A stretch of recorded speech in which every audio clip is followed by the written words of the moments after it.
Hello students, आज हम बात करेंगे convergence and divergence of the sequence के बारे में। अब कन्वर्जेंस और डाइवर्जेंस का मीनिंग क्या होता है? जब आप कन्वर्जेंस हो मतलब कि जब उसके आप लिमिट लो या फिर लिमिट लिए बिना उसका अगर आंसर यूनिक हो या फिर फाइनाइट आए, राइट, तो उसे हम बोलते हैं कन्वर्जेंस सीक्वेंस। यस, वो मतलब कि जो वो सीक्वेंस है वो कन्वर्जेंट है। लेकिन जब हमारी जो सीक्वेंस है, राइट, उसमें अगर आपका जो आंसर है लिमिट या फिर कुछ भी, ठीक है, और आपका आंसर इनफाइनाइट आए, ठीक है, मतलब यूनिक हमें ना मिले, तो उसे हम बोलते हैं डाइवर्जेंट। तो फॉर द एग्जाम्पल ऑफ, यहाँ पर मैं एग्जाम्पल ले दूं, मेरे पास है 1, 1/2, 1/3, 1/4 up to 1/n up to so on infinite, ठीक है। तो ये जो मेरी सीक्वेंस है वो 1/n n = 1 to infinite type की है, राइट। मतलब कि अगर इसको मैं थोड़ा सा डिफाइन करूं तो ऐसा मैं लिख सकती हूँ 1, 1/2, 1/3, 1/4 up to 1/100, 1/101 up to 1/1000, 1/1001 up to infinite, right. तो देखो यहाँ पे अगर इसको मैं पॉइंट में लिखूं तो ऐसा हो सकता है 1, 1/2, 1/3, 100, 1/100 मतलब 0.01 अप टू 1/1000 मतलब 0.001 अप टू, अगर यहाँ पे 10,000 हो तो क्या होगा 0.0001 होगा। अप टू ये अगर आप जाओगे तो 0.0, लास्ट जो आपकी टेंडिंग वैल्यू है वो क्या हो जाएगी, 0 हो जाएगी, राइट। मतलब कि आपको जो लास्ट आंसर मिल रहा है वो क्या है, लास्ट जो हमारा पॉइंट है वो 0 है, राइट। तो इस कॉल्ड, इसे हम बोल सकते हैं इस कॉल्ड कन्वर्जेंट सीक्वेंस। क्या बोलते हैं स्टूडेंट्स? कन्वर्जेंट सीक्वेंस बोलते हैं। और ये जो 0 है इसे हम बोलते हैं लिमिट। ये हमारी लास्ट लिमिट है, 0 है वो लास्ट लिमिट है, उससे आगे कुछ आएगा ही नहीं, राइट। मतलब कि ये मुझे यूनिक आंसर मिला, लिमिट ऑफ द सीक्वेंस। इसे हम क्या बोलते हैं? लिमिट ऑफ द सीक्वेंस बोलते हैं। तो आई होप कि स्टूडेंट्स आपको समझ में आता होगा। कन्वर्जेंस के बारे में हमने एग्जांपल्स दिखा, अब उसके हम डिफाइन पढ़ते हैं। क्या होता है कि a sequence an n = 1 to infinite, मतलब कि जो हमारा nth टर्म है वो 1 to इनफाइनाइट में डिफाइन है, is said to be converge to a number L, कि आपको वो कन्वर्ज है to a number L, suppose L है। If given any epsilon is greater than 0, epsilon is greater than 0 for all a positive integer, इसे हम epsilon बोलते हैं students, मेरी गलती है, integer n such that and depends on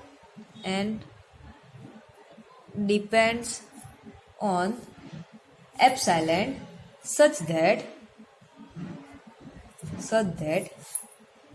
modulus of an minus L less than epsilon for all n is greater than n. The number L is called limit of the sequence. क्या बोला है कि a sequence है a n वाली is said to be convergence, उसे हम convergence बोलते हैं टू अ नंबर एल, ठीक है, मतलब कि एक नंबर है वो है L, of the given any epsilon, मतलब कि उसमें एक आपको कोई भी एप्सिलॉन आप ले सकते हो, ठीक है, कोई भी आप ले सकते हो epsilon for all the positive integers, उसमें भी सभी क्या होंगे, पॉजिटिव इंटीजर्स होंगे, and such that integers n, उसमें एन इंटीजर्स होंगे, सच दैट जहां पे modulus of a n minus l less than epsilon for all n is greater than m. तो जब आप उसका आप सबसेक्शन करोगे, राइट, डिफरेंस निकालोगे और उसका अगर आप मॉड्यूलस फाइंड करोगे वो सभी के सभी क्या होगा, एप्सिलॉन से छोटे होंगे, ठीक है, जैसे कि यहाँ पे एक सीरीज यही लेती हूँ, ठीक है, ये वाली कि 1/2 1/3 up to 0.01 up to 0.001 up to tends to 0, right, ये है। तो इसमें मैं एप्सिलॉन लेती हूँ 0.01, मतलब कि ये, राइट, ये लेती हूँ।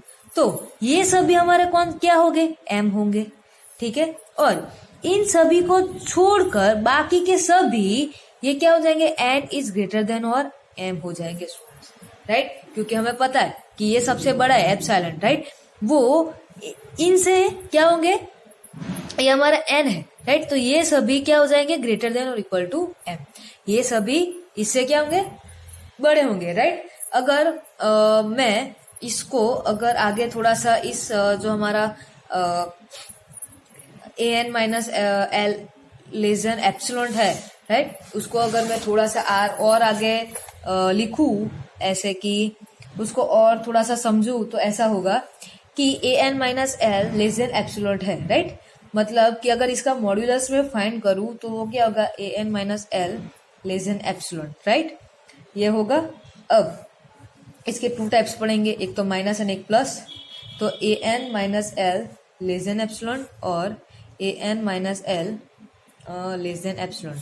अगर ये माइनस हटा दूं तो ये साइन चेंज हो जाएगी, a n minus l greater than epsilon, right, ये तो वैसे का वैसे ही। अब मुझे ए एल फाइंड करना है, ए एन फाइंड करना है, तो क्या होगा, एप्सिलॉन प्लस एल, और यहाँ पे भी क्या हो जाएगा, a n less than epsilon plus l, right. लेकिन अगर इसकी साइन चेंज कर दो तो क्या होगा, a n less than l minus epsilon, right. तो जो हमारा ए एन है वो l minus epsilon to l plus epsilon में बीच में बिलोंग्स करता है स्टूडेंट्स, राइट। तो इससे हम बोल सकते हैं a sequence a n convergence to L if its infinite terms lies in every neighborhood of the limits L. This result is true for all epsilon is greater than 0. For epsilon is greater than 0, there exists a positive integer in such that an minus L is less than epsilon, which for all n is greater than m, and an minus L greater than L, जहाँ पे जो epsilon है वो क्या है, for all single epsilon है students, okay. जैसे कि मैंने अभी बोला आपको कि जो हमारा ए एन है, राइट, वो ये है। अगर मैं इसको नंबर लाइन पर ड्रॉ करूँ तो ये हमारा क्या होगा, S L minus epsilon and L plus epsilon. मतलब कि ये सभी के बीच के सभी नंबर्स ये क्या हो जाएंगे, इन सभी के बीच में ही होंगे, राइट। यहाँ पे लिखा है every neighbourhood of the limit L, मतलब कि ये सभी आपके क्या हो जाएंगे, कन्वर्जेंस टू एल हो जाएंगे स्टूडेंट्स, ओके। चलो आगे पढ़ते हैं। सिंस लिखती हूं मैं, सिंस एम डिपेंड्स इन एप्सिलॉन, सो मतलब कि जो हमारा m है वो एप्सिलॉन पर डिपेंड्स करता है। So if epsilon is small then m, मतलब कि हमारा जो एप्सिलॉन है वो m से क्या है, छोटा है। m will a big integer, मतलब कि इफ एप्सिलॉन इज स्मॉल, ठीक है, मतलब कि एप्सिलॉन स्मॉल है, देन m से छोटा है, तो हमारा m क्या हो जाएगा, b will be a big integer, तो हमारा जो m है वो क्या हो जाएगा, बड़ा हो जाएगा। ऐसे ही अगर इफ एप्सिलॉन इज बिग, अगर एप्सिलॉन हमारा बिग है, then m will be a small integer. तो हमारा जो m है वो क्या हो जाएगा, स्मॉल इंटीजर हो जाएगा। एक और एग्जांपल लेते हैं अब कन्वर्जेंस का, ठीक है। एग्जांपल है कि आपको दिया गया 1, 1/2, 1/4, 1/6 अप टू 1/2n, ठीक है। ये हमारी सीक्वेंस है। तो ये आपको इसकी कन्वर्जेंस ही चेक करनी है, कन्वर्जेंस है कि नहीं है। तो ये हमें पता है कि देखो 1, 1/2, 1/4 मतलब कि कम हो रहा है, राइट। मतलब कि अगर मैं आगे लेकर जाऊं तो ऐसा होगा 1, 1/2, 1/4, 1/6, 1/12 अप टू 1/22, राइट, ऐसा होगा। तो ये टेंस टू 0 तक जाएगा। अगर इसको मैं डिवाइड करूँ तो 0.0 समथिंग आंसर आएगा। तो हमारा 1/10 n equals to 1 to infinite, ये क्या है, टेंस टू 0 हो रहा है। देयरफॉर ये हमारा क्या है, कन्वर्जेंस सीक्वेंस है, कन्वर्जेंस सीक्वेंस, राइट। ऐसे ही एक दूसरा एग्जांपल लेती हूँ कि 1/3 है, 1/3 square, 1/3 cube up to 1/3 raise to the n up to so on, ठीक है। तो ये कन्वर्जेंस है कि डाइवर्जेंस है। आपको ये पता है कि 1/3 मतलब कि अगर आप इसका करोगे तो 0.333, राइट। फिर n टर्म्स है, अगर आपको nth पावर आप तक जाओगे तो ये भी टेंस टू क्या हो जाएगा, 0 ना, राइट। मतलब कि ये हमारा यूनिक आंसर मिल रहा है, फाइनाइट मिल रहा है, राइट। मतलब कि ये जो हमारी सीक्वेंस है वो क्या है, कन्वर्जेंस सीक्वेंस स्टूडेंट्स, राइट। तो लिख सकते हैं a sequence if it is convergent then it cannot converge to more than one limit।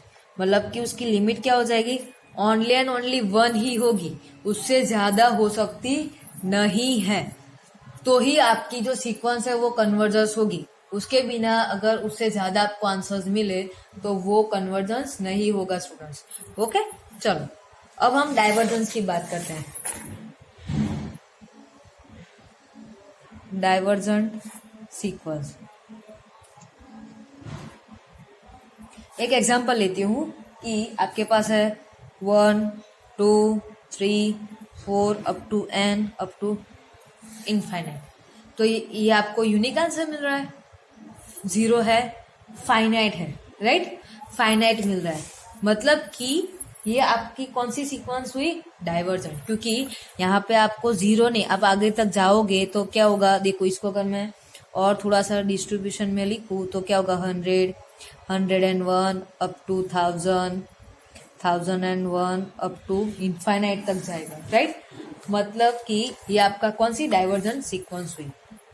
इसकी हम डेफिनेशन लिखते हैं, a sequence an is said to be diverge to plus infinite। Plus infinite मतलब कि अगर आप इस तरफ जाओगे तो आपका जो सीक्वेंस है वो पॉजिटिव इनफाइनाइट होगी। सिंबॉलिक फॉर्म क्या हम इसको लिख सकते हैं, limit n tends to infinite an equals to plus an equals to plus infinite, okay। If for each positive real number k, इसमें से कोई एक रियल नंबर k है, ठीक है। however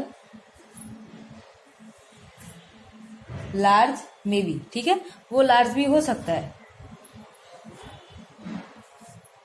A positive integer m such that an is greater than k for all n is greater than m। क्या बोला गया कि सपोज अब इसमें से जो हमारे ये एग्जांपल है, ये वाला 1, 2, 3 up to 100, up to 101, up to 1000, up to 101। ठीक है, इसमें अगर सपोज k इक्वल्स टू 100 है, कोई भी आप रियल नंबर चूज कर सकते हो। ठीक है, तो ये आपका k है, तो ये 100 तक ये हमारा क्या हो गया, ये हमारा m हो गया। और इन सभी से ये जो हमारा nth टर्म है, nth टर्म वो क्या हो जाएगा, n इज ग्रेटर देन और इक्वल टू m हो जाएगा। ठीक है स्टूडेंट्स, ऐसे ही अगर m इक्वल्स टू मैं 1000 लू, ठीक है, तो ये हमारा m टर्म हो गई 1000 तक, राइट। फिर 1001 से ये जो बाकी की जो जितने भी इनफाइनाइट नंबर्स है वो क्या हो जाएंगे, ये भी k इक्वल टू क्या हो जाएगा 1000, राइट। तो वो क्या हो जाएगा, n is greater than equal to m हो जाएगा स्टूडेंट्स। ओके, ऐसे ही अब माइनस इनफाइनाइट के लिए भी हम डेफिनेशन लिखेंगे कि a sequence an is said to be diverge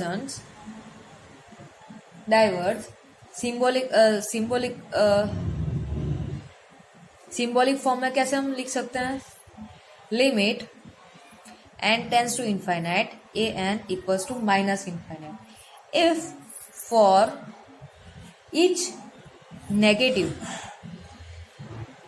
negative real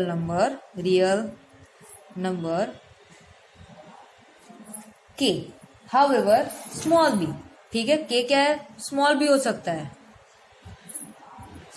small b, there exist a negative integer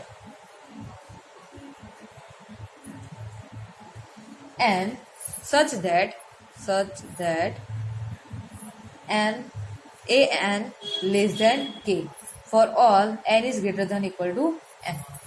ठीक है, मतलब कि अगर आपके पास एक ऐसा सीक्वेंस है -1, -2, -3 up to -100, -101, -102 up to infinite, यहाँ पे k इक्वल्स टू -100 है। ठीक है, तो ये हमारा m कितना हो जाएगा, -100 ही हो जाएगा, राइट।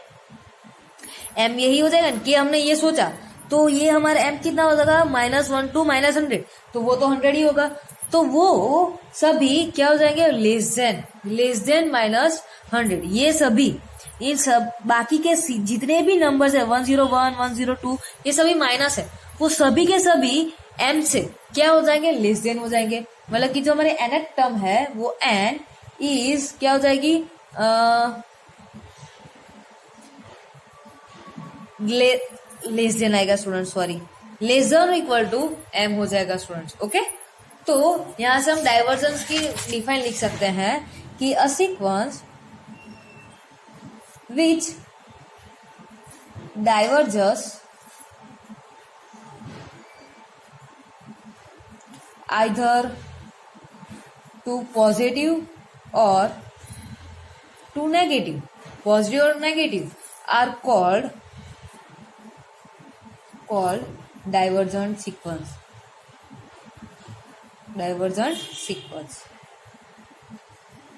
मतलब कि इसे हम सिंबॉलिक फॉर्म में लिख सकते हैं, limit n tends to infinitive an plus और माइनस इनफाइनाइट।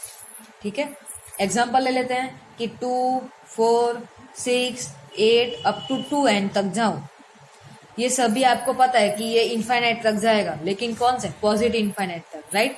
ऐसे ही ये कौन सी है, डाइवर्जेंट सीक्वेंस है, क्योंकि यहाँ पे आपको इनफाइनाइट आंसर मिलेगा, राइट।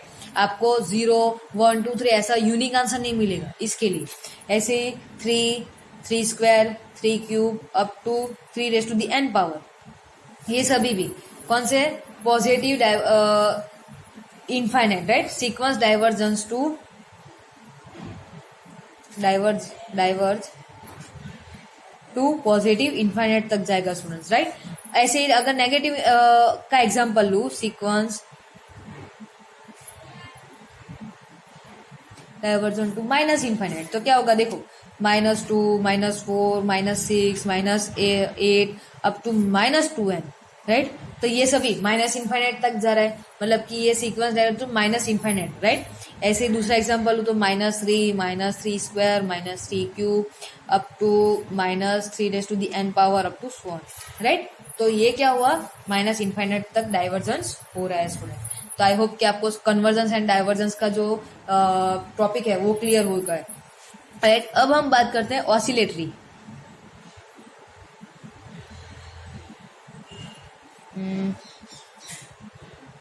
सीक्वेंस, ठीक है। जो भी सीक्वेंस कन्वर्जेंस या डाइवर्जेंस ना हो तो ऐसी सीक्वेंस को हम बोलते हैं ऑसिलेटरी सीक्वेंस। तो डिफाइन ये है कि a sequence is said to be oscillate if it neither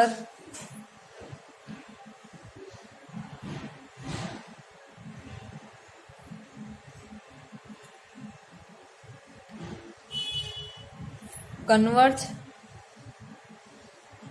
nor diverge।